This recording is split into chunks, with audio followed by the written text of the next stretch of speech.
Okay, well, people are eating crow. Morning blow. Joe and Mika, Mika and Joe, Pika Boo, Boo Pika, are now singing a different tune. They're singing a different tune now, people. And the tune is Take Us Back, Trump. We want to talk to you, Trump. They have restored communications. We restored communications with Trump. Why is that? Well, because as a news outlet, you need to speak to people, right? You need to talk to people. Trump. They got to talk to Trump. So listen, let's go ahead and pull up this video here. Shout out to Hotspot. This was Morning Blow and Mika then. And then he says that the news network that is most critical of him should be taken off the air. This is not a reach. I could go back and talk about Nazi Germany, and I do it without any concerns whatsoever. And if people can't start drawing the parallels, well, you're just stupid, or you have your head in the sand, or you're one of them. Over the past week, Joe and I have heard. Oh, no. Oh, no. This happened now. Just now. From so many people, from political leaders to regular citizens, deeply dismayed by several of President-elect Trump's cabinet selections, and they are scared. Last Thursday, we expressed our own concerns on this broadcast and even said we would appreciate the opportunity to speak with the president-elect himself. On Friday, we were given the opportunity to do just that.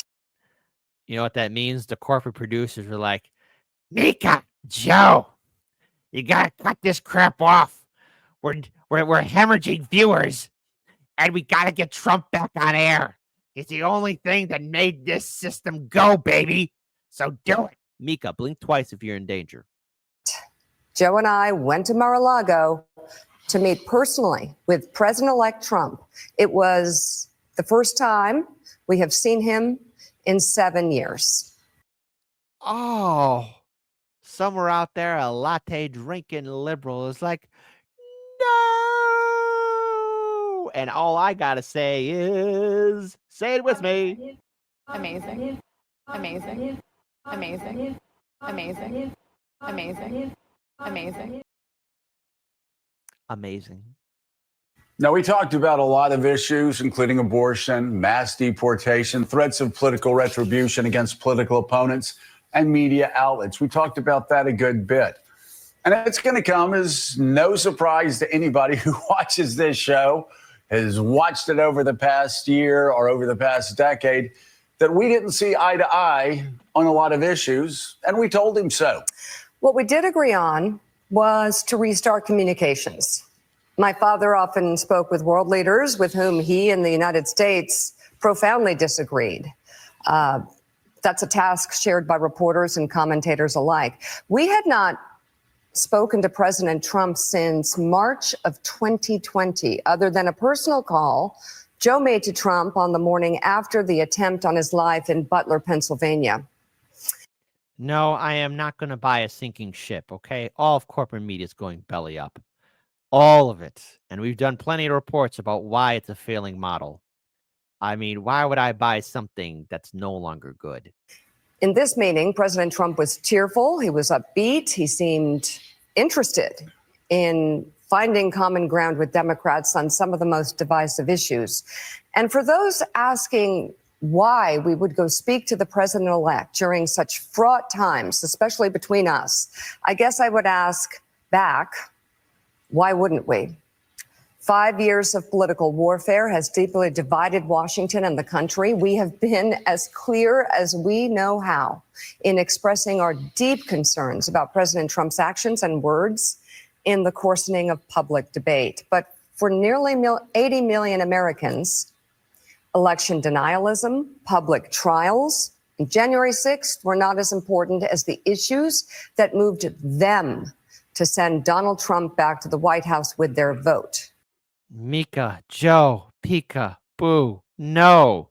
Surprise Pikachu face. Every single liberal out there is like, why do you want to talk to Trump? Why would you do it? Joe and I realized it's time to do something different And that starts with not only talking about Donald Trump, but also talking with him. Yes, and of course, I want to pull this up here as well. Again, huge shout out to everybody watching us live. Shout out to everybody watching us live. Again, it is rather disappointing to see all these politicians out there and everyone else in corporate media acting like clowns. Anyways, folks, let's go ahead and move on now to our. Let's go ahead and bring up another thing as well, because all of corporate media seems to be in a weird spot as an institution. Such as, well, this one right here. Newsweek's Tom Rogers. I do agree. He'll probably have to pull out. Excuse me, that's a bad choice of words. To which corporate media says, "Oh, I think I threw up in my mouth just a little bit." Maybe they're watching Hardlands Media. You're going to see Matt Gaetz. This was a win-win for him. He looks like a hero because he's burning the boats behind it by resigning from Congress. But really what he's going to do is that he's never going to get a vote. They're going to have to discard this race, and he's going to spend the next 2 years running for governor saying that the deep state establishment prevented me from winning, and that's the quintessential MAGA campaign for governor. Do you think that's what they talked about on the plane? Did it go that deep? Was that? It doesn't have was it to. really that? I mean, wow. That's a multi-layered strategy, Max. But I do agree. He will probably have to pull out. Hey, are you watching my show? Because only I make that joke. Excuse me, that's a bad choice of words. Matt Gaetz. Whoa. She seemed to have a flashback. What happened there? Out. Pull out? What? We have to pull out. Excuse me, that's a bad choice of words. Matt Gaetz. Do that again, lady. To pull out. Excuse me, that's a bad choice of words. Matt Gaetz. He will have to pull out. Lana, phrasing. Before there's a hearing, I think, because I think this is really not going to be something that goes over well when it comes to a Gaetz hearing. But to be clear, wait, I just threw up in my mouth, so we have to go to commercial. You're going to see Matt Gaetz. Now she said she threw up in her mouth a little bit, but anyways, it's the maturity of corporate media that seems to be disappearing and evaporating at such a super fast level. Everyone at BSDNC is going to have to adapt and change, knowing for the fact that they got this election all wrong. Mika and Morning Blow are reaching out to Trump after 7 years of no communication, when all what they do is talk to him. Then, of course, you have all the people at BSDNC who are realizing now that Trump's going to be part of their political discourse. And there's no way they could pull out, no matter how deep they're in. They just can't pull out. And now, of course, you also have to address the fact that they are very concerned that they've lost the narrative. So concerned that they're on board for censorship, more online censorship. One of the things that's changed even since I got involved in politics is just the rise of the percentage of people who get their information off of platforms that have no fact-checking mechanism and no accountability for having disinformation spread, right? Right. And as you know well, and I mean, when I got started in Democratic politics, you know, most of it was like local TV ads. That was what it was about. Obviously, national TV, local print. Those local TV is held to a higher standard of accountability than social media platforms in terms of having accurate and Oh, believe me, social media does have those things in place. They're in place, you moron. They are in place. Okay? But it's been independent media's job calling out BSDNC for quite some time. Never forget that Hunter Biden laptop story. And that's just only one example I'm bringing up. Oh, how about Russiagate? How about this ridiculous war in Ukraine? How about this horrific genocide that's taking place in Gaza, in which we have to correct you guys for your horrific, dumb propaganda? What brilliant job, corporate media. You keep on hitting those home run homers. Listen, folks, people, anyone that's advocating, oh, we need more systems in place. We need more systems in place. We need more systems in place. Don't know what they're talking about. I mean, I know that the systems are in place. Me and Daniel know that all too well. Our friends Pasta and Matt Weinglass know about that all too well. INN, the whole crew there, knows about it all too well. RBN knows about it all too well. Two Dissidents knows about it all too well. Everybody knows about it. Even those on the right. even those who are libertarians or socialists. Yes, they're in place. There is a system. Each platform has them. Let me pull up this video again. To a higher standard of accountability than social media platforms in terms of having accurate information on their platforms. That is crazy. And so it is, how does it change? How are people held to account? Laws have to change. I want to ask you about one thing that's gotten some attention this week from the book, which was a story you told about President Biden looking at his watch after caskets had come back from Afghanistan. The story was not told it completely accurately, which you've acknowledged. I know some of the folks, including some of the families of those soldiers who were upset by that. So that was corporate media and its brilliant job trying to control, information. By the way, corporate media, you've done such a fantastic job in controlling narratives for so long that I think you forgot that many people are just ridiculing you now for your utter hypocrisy. I just want to pull up a video here. I want to give a huge shout out to Jimmy Dore. He's right now doing some of his comedy tours. Shout out to Do Dissidents for at least filling in for him while he's been doing that. But right here, again, all those who are advocating for censorship and controlling misinformation, what misinformation are you talking about? Because I remember a time when even saying that there were no WMDs in Iraq would cost you your career, your job, your livelihood. I remember, and that's before the internet became the powerhouse that it is. I remember when you couldn't talk about the pandemic. You really couldn't talk about Snowden or Assange as much. I do remember that you couldn't even talk about January 6th as much. I remember so much. But the thing is, who got it wrong? Independent media or corporate media?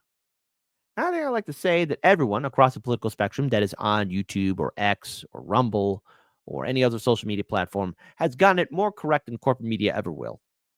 Remember, their job is to read and control a narrative. What have I said before? Those who control the media also control our politicians. The whole system's been bought. If you think you have a seat at the table, you are gravely mistaken. Damn it. Here we go. But even if Trump is defeated tomorrow, he has exposed during his time out there some serious limitations within our system.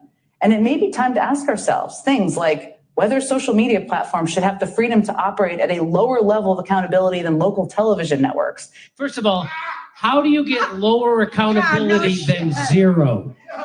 No shit.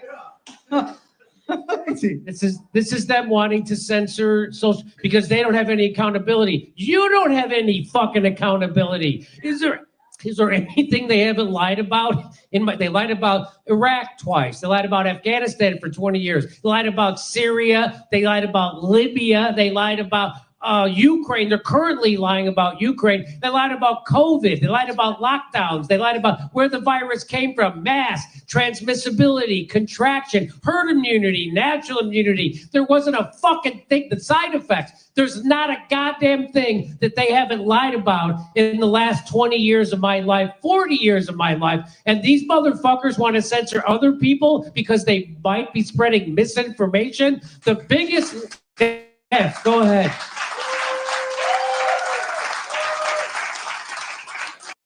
Let's see. When's the last time you've trusted corporate media? Folks, do you still trust corporate media? Type 1 for yes. Can I get my news from them all the time? I sit back and I follow the orders. Type 2, no. No, I don't. All right. I don't want to lose any brain cells. And by the way, hey, W in the chat for Case Study QB, who somehow sits through it. I don't know how he does it or how he has the stomach to do so. But if you're not following Case Study QB, please be sure to follow him. He is also being wrongly censored on X. But it wasn't done by Elon Musk. It was done by the previous management. But I don't know. Maybe if he wasn't as pushed back as much, he'd get a little bit more, momentum. That would be nice for him.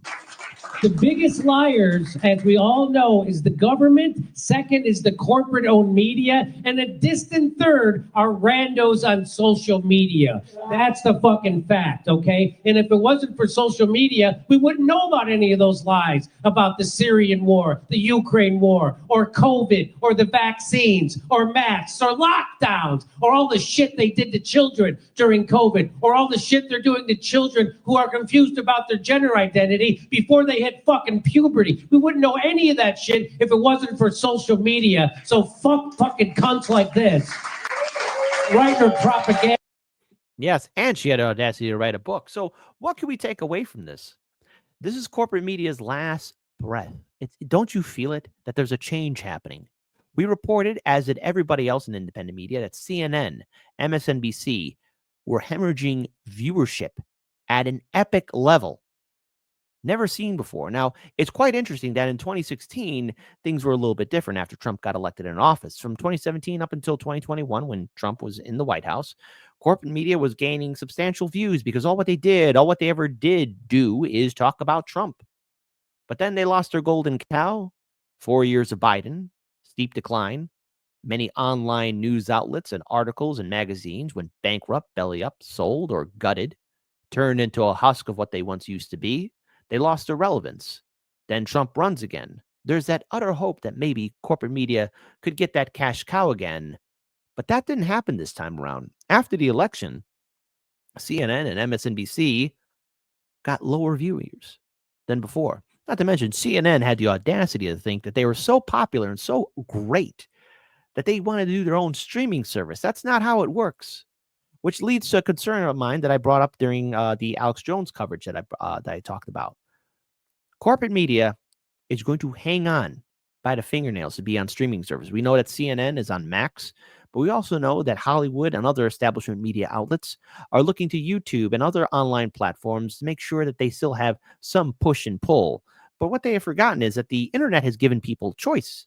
Like all of you have the choice to watch what you want, like what you want, view what you want, rewatch what you want over and over again. They're trying to say, please keep us around. Please give us a chance. And the reason why I played the Mika and Joe video is because MSNBC knows that they need the views. See, CNN made an oopsie. CNN started that precedent of making oopsies a long time ago with their CNN Plus idea that went bankrupt in 1 month, $250 million down the drain. But never forget, they got a huge boost in ratings when they did that town hall with Trump, with Caitlin Collins.